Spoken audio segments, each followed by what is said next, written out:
cooking is a big one. I feel like you can't really get around it. If you really want to take control of what you're eating and what you're putting into your body, like you need to start there with your home base. Like, what are you making? And it doesn't have to be complicated, right? Like you can go buy like low sodium, no sodium canned beans. You don't got to go cook the beans. You can work up to it. You can definitely work up to cooking beans, but even that, it doesn't have to be hard. Like if right now it seems like, oh, I'm going to do this, but I'm cheating, or it's not, if it's contributing and helping, don't let perfection be the enemy of progress. Mira que ya viene la revolución, para que se asustan será pa' mejor. Es el pueblo entero el que ya está gritando, viva la revolución. Iranian nuclear weapons development. They have turned the island into a communist hellhole. The experiment in Venezuela has failed completely.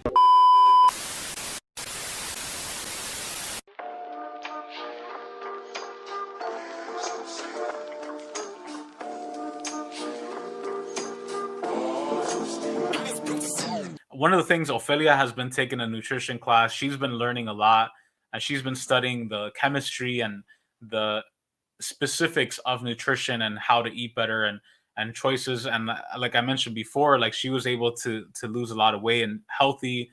So I don't know if you want to share some of your tips or what advice you have for people, related to nutrition. Yeah. Well, I have a lot of thoughts. This is a topic that to me, I'm very passionate about. It's very interesting to me. My parents are farmers, are campesinos. My whole family is campesino. It's sort of like a way to come back around to like my own roots.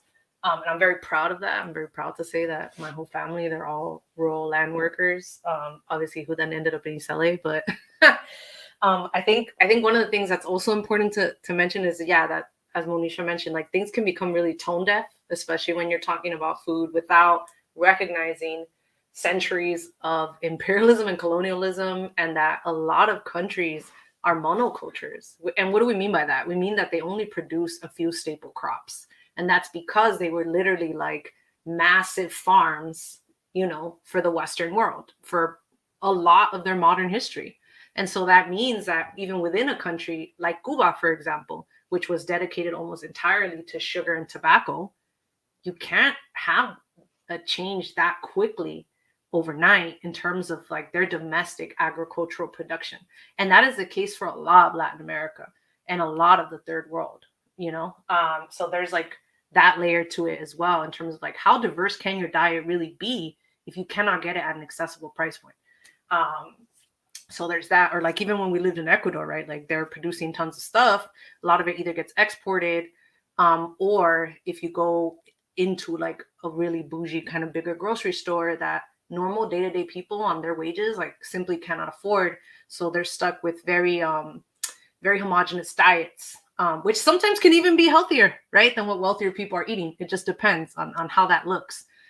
Because another thing is like that I don't necessarily agree with folks saying like, oh, well, this is our traditional diet. My traditional diet is like all these fried starchy vegetables, and I'm like, no, that's ahistorical, right? Because we know that a lot of the diet in many parts of the third world are kind of reduced versions of what the biological diversity of our native lands look like at some given point.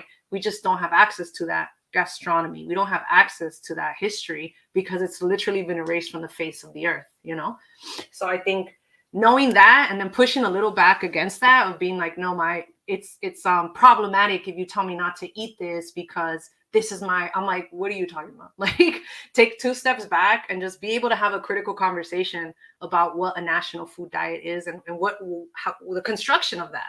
Because there's like a historical piece to it. There's a colonial piece to it. There's an economic piece to it, So I think that's one thing I would say is having an eye towards that. Because I think even for myself, I thought, oh, well, being Mexican means eating, red meat or cheese or whatever, or that's what I ate growing up, or that's what we ate when we went out or celebrated. And then it's also trying to understand your own roots, but not in a static way either. Because like you can want a hamburger. There's nothing wrong with wanting a hamburger. Go eat your hamburger, enjoy it, live it. Your diet or your food should really be about balance, right? Like giving yourself what you want, but then also taking care of yourself, you know, being like, okay, well, you know, I had my hamburger, but now I want to have like all these other things, right? And to me, it really took a process of going back to like, what did my mom eat growing up? Lentils, beans, rice, nopales, things that you see as poor people food, right? You're like, oh, that's what you eat when you're broke. That's what you eat when you don't have money. And I'm like, no, that's when you eat when you want, you know, nutritional density, right? When you want something that is going to give you like all the macro and micronutrients you need, but still give you enough calories, you know?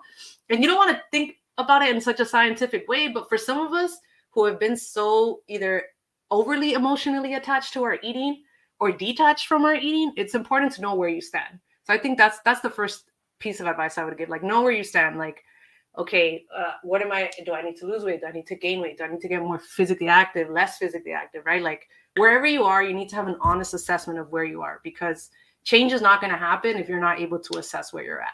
And then the method of change or mechanism of change that will work is the one that is the most sustainable for you, period. That's it. That's all you really need to know, right? So to some person on Instagram, it might have worked to like time their meals out every 6 hours. To another person, it was fasting the whole day and only eating one meal.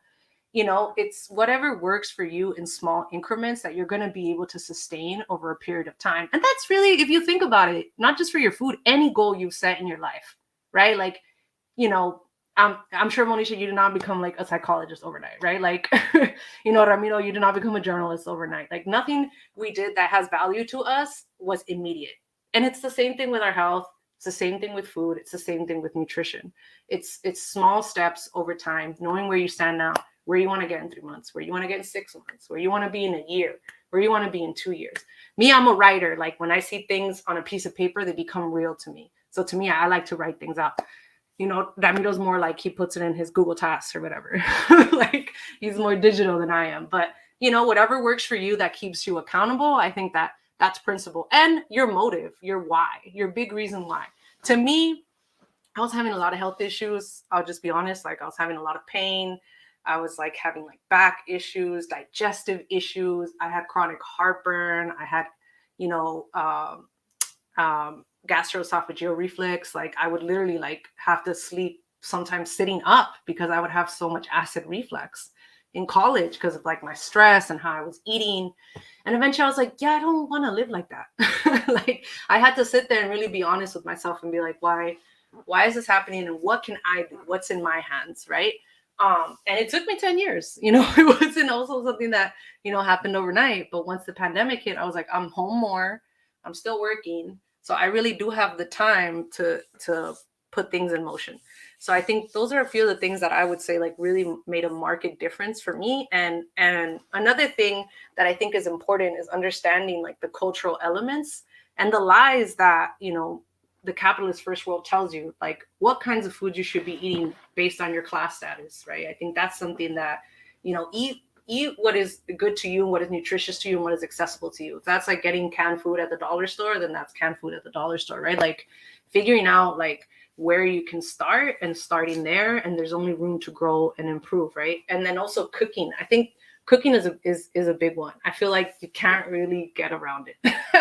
You know, if you really want to take control of what you're eating and what you're putting into your body, like you need to start there with your home base. Like, what are you making? And it doesn't have to be complicated, right? Like you can go buy like low sodium, no sodium canned beans. You don't got to go cook the beans. You can work up to it. You know, you can definitely work up to cooking beans, but even that, it doesn't have to be hard. Like if right now it seems like, oh, I'm going to do this, but I'm cheating, or it's not, you know, if it's contributing and helping, don't let perfection be the enemy of progress. So be able to, you know, try things out and be consistent with what you're doing. I think those are some of the few things that, oh, and of course, I think also pushing back against like the Western diet or what people see as being good food, right? Like red meat or a lot of fried things. Like, I think that's something that even myself, I had to work through a lot. Like, oh, if we're celebrating, I'm having steak, or if we're celebrating, we're having this or that. And that's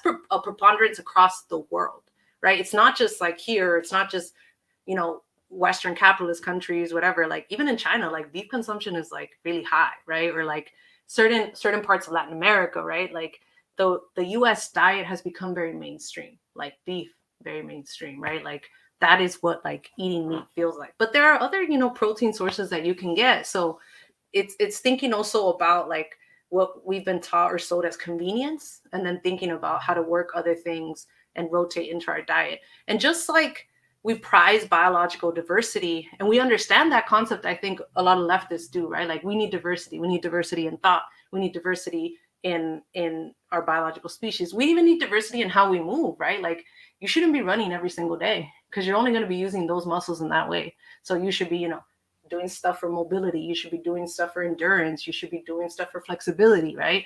And moving your body across different planes helps with that. It's the same thing with food, right? Like you should be trying to eat different things. And I see a lot of nutritionists say things like, oh, well, that's, Western, or like, oh, it's shaming people because they can't get this or can't get that. And I'm like, okay, I just gotta call bullshit. Like if you can't go into a grocery store and be like, I'm gonna pick a different vegetable today, it's not problematic to say that. Like it is not problematic to say to people, that's a good thing. You should encourage that. If it's like only 4 or 5 things you have available, then yeah, work within what you have. I'm not saying you have to go to the health food store and, go get amaranth or go get barley, or, you know what I mean? Like, but work with what you have there and try, and like, if you eat bananas every week, well then get it, oranges next time, or apples next time, or, like, I think that's something that is I think there's also a lot of like, I don't want to say coddling, but there's a lot of like, oh no, people can't really do that. Oh no, people can't really do that. I'm like, people can, don't shortchange people, right? Just because someone tells you that, oh no, they're not capable of that. Because I think in some ways it's also condescending, right? I think the tone is like, oh, people are not ready for that. I'm like, if someone's ready to make a change, they're ready to make the change. So I think that as we have this conversation, it just gets me really excited, because I really do like this, and I really do think that once you really consider like what you're putting into yourself and why you're doing it, right? Me, it was like, I want to live a better life. I want to take care of myself, because imperialism, capitalism wants you to eat like shit, right? Like they want you, to be weak, because it also weakens you physically. It weakens you, they want you to be, dependent on processed foods or sugar or whatever, and being able to really liberate yourself in that sense. And as Sankara once said, right, like he who feeds you controls you. And that's true, even for yourself, right? So think about who you're patronizing. Think about, money, that hard-earned wages that are coming out of your pocket. Who are they going to, Yeah, I don't know. That was a lot, but yeah, no, it's amazing. And, Ofelia is making me hungry. Let's talk about beef.